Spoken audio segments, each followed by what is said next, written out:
C'est la puissance de la dynastie saadienne à son apogée.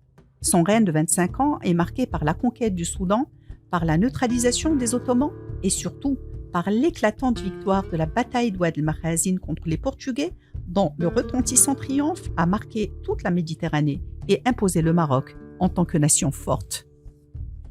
Le titre honorifique dont il est doté se retrouve dans ses correspondances royales sous la mention « Le combattant pour la cause de Dieu », l'imam victorieux par la grâce de Dieu, le commandeur des croyants, fils du commandeur des croyants. C'est bien entendu Abou al-Abbas Ahmed al-Mansour, le victorieux. Son père est le sultan Mohammed Cheikh, troisième sultan saadien, fils du fondateur de la dynastie Al-Qa'im bi Amrillah. Quant à sa mère, c'est Lala Msouda al-Ouzghitiya, qui lui a donné le jour à Fès en 1549. Le contexte est alors parsemé de dangers, dont toute forme de lutte pour le pouvoir. Il n'a que 8 ans quand son père est assassiné près de Tsaroudens par des membres de sa garde personnelle, issus de la régence d'Alger, entrés à son service après avoir prétendu être des déserteurs de l'armée ottomane. À la suite de cela, la succession est assurée par le fils aîné, frère d'Ahmed, de son nom Abdullah al-Ghalib Billah, dont la mère est Rabia de Titsi. Jusque-là, le droit à la succession n'a aucune raison d'être contesté. Mais c'est la décision du nouveau souverain de désigner son fils Mohammed al-Mutawakkil comme héritier officiel qui a provoqué la panique, car elle écartait les membres les plus âgés de la famille, contrairement aux règles établies. Encore plus grave, l'angoisse de perdre le pouvoir a entraîné une purge visant les prétendants au trône. C'est ainsi que les frères d'Abdullah al-Ghalib ont pris la fuite vers les terres ottomanes voisines. Ce sont Abdelmoumen et Abdelmalik, fils de Sahab al-Rahmaniya, ainsi que leur demi-frère Ahmed, futur al-Mansour, réfugié d'abord à Tlemcen, ensuite à Alger, avant de s'établir à Constantinople, actuel Istanbul, durant le règne de Selim II, dans son palais du Bosphore. Pendant ces années d'exil dans l'Empire ottoman, on découvre les activités militaires d'Ahmed auprès de son frère Abdelmalik, participant alors qu'il est âgé de 22 ans à la bataille de Lépante.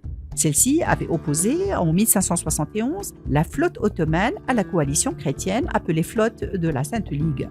Ahmed participe également en 1574 auprès de son frère à la bataille de Tunis, qui a permis la libération de la ville de l'offensive espagnole et qui allait se solder par l'établissement de la régence de Tunis sous tutelle turque. À son retour enfin au pays natal, Ahmed Saadi assiste à la prise de pouvoir par son frère Abdelmalik en 1576, s'engage auprès de lui sur le terrain militaire avant d'être nommé khalifa de Fès.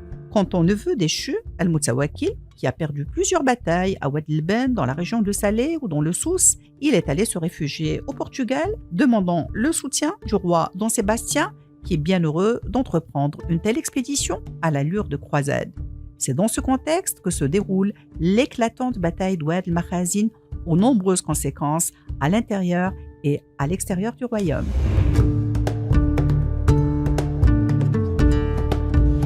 La bataille d'Oued el-Makhazin se déroule le 4 août 1578 près d'un affluent du Loukos dont elle tient le nom. Elle est appelée dans les sources européennes bataille des Trois Rois, du fait de la mort en l'espace d'1 heure des 3 rois engagés dans la bataille. Ce qui fait dire à l'historien Al-Jannabi en Asie mineure, dont nulle autre bataille on ne vit comme dans celle-là périr 3 rois à la fois, louange à Dieu et à ses volontés. Ce sont le roi de Portugal, Don Sébastien, dont la disparition a provoqué un grave désordre dans son pays où seulement 70 personnes sont revenues à Lisbonne sur plus de 17 000 hommes. La disparition de Don Sébastien, avec ce deuil sans corps et cette attente du retour, aboutit à la naissance du mouvement messianique du sébastianisme, alors que sur le plan politique, la couronne était confrontée à une crise de succession provoquant l'occupation par l'Espagne du royaume de Portugal et l'annexion de ses possessions, y compris la ville de Ceuta. Le deuxième roi, mort durant la bataille, est Mohammed al-Mutawakkil, noyé dans sa fuite, surnommé depuis al-Maslour, l'écorché, du fait que son oncle Ahmed al-Mansour ait fait écorcher sa dépouille remplie de paille et baladée dans les places populaires. Le troisième est le roi du Maroc, Abdelmalik, qui serait mort à la suite d'une apoplexie ou des conséquences d'un empoisonnement, ourdi comme le laissent entendre certains par un de ses chambellans. Son frère lui succède immédiatement, proclamé sur le champ de bataille. Dès cette date, il porte en plus de son surnom d'Al-Mansour, celui de Dehbi, l'Auric, le Doré, du fait d'abord du rachat des nobles cavaliers portugais capturés pendant la bataille. Il se rapporte que la dépouille du roi Don Sébastien à elle seule avait été vendue pour la somme de 450 000 pièces d'or. Il faut dire que Les caisses de l'État allaient être bien pourvues aussi grâce au commerce florissant du sucre, tellement apprécié qu'on dit que la reine Élisabeth d'Angleterre n'en voulait point d'autre pour la consommation de sa maison.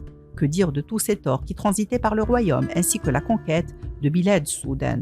En effet, Ahmed al-Mansour, maître déjà des oasis du Touad et du Gourara, a dirigé ses ambitions vers Bilad al-Soudan, encouragé en cela par l'acte formel d'allégeance datant de 1583 du roi Idriss du Bornou, dominant la région du lac Tchad. Une missive est d'abord envoyée à l'Askia Ishaq II, souverain de l'Empire Sangaï, qui était une force politique de l'Ouest africain, englobant le Mali, le Niger et une partie du Nigeria actuel, fragilisée toutefois par des crises économiques et par des querelles internes.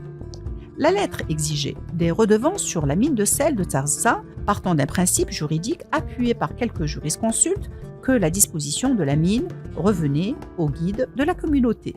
Le refus est sans appel. Malgré les objections des notables relatives à l'éloignement géographique, le sultan saadien, mu par des motivations économiques et sans doute aussi par des considérations politico-religieuses dans le sens de l'établissement d'un califat universel, prépare une armée et lance une longue expédition. À la tête du corps expéditionnaire se trouvait son général morisque, Chowdhury Pacha. Sous son commandement, il y avait, d'après les estimations, quelques 22 000 hommes, arquebusiers, lanciers, sapeurs, conducteurs de chameaux, dont une partie a sombré pendant ce lointain voyage de chaleur et des suites de fièvre dues au paludisme et à d'autres maladies tropicales. L'affrontement a eu lieu en 1591 à Tondibi, sur les bords du Niger.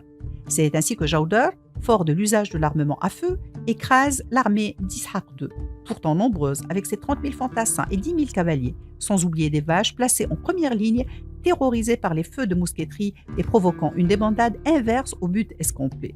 Al-Mansour refuse la demande de paix proposée par le dernier souverain de l'Empire Sangaï, qui s'est replié à Gao.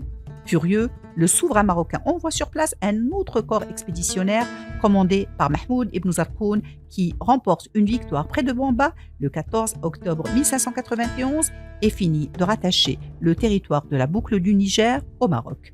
Ce qui est devenu le Pachalik du Soudan marocain, né sur les ruines de l'Empire Sangaï, avec Tombouctou comme capitale, va vivre un relâchement d'autorité avec la faiblesse de l'après-reine d'Al-Mansour, mort à Fès en 1603 en pleine épidémie de peste. Il serait trop long de revenir sur les constructions du règne de Ahmed al-Mansour, dont la mise en place d'un puissant système politique centralisé aux structures institutionnelles stables.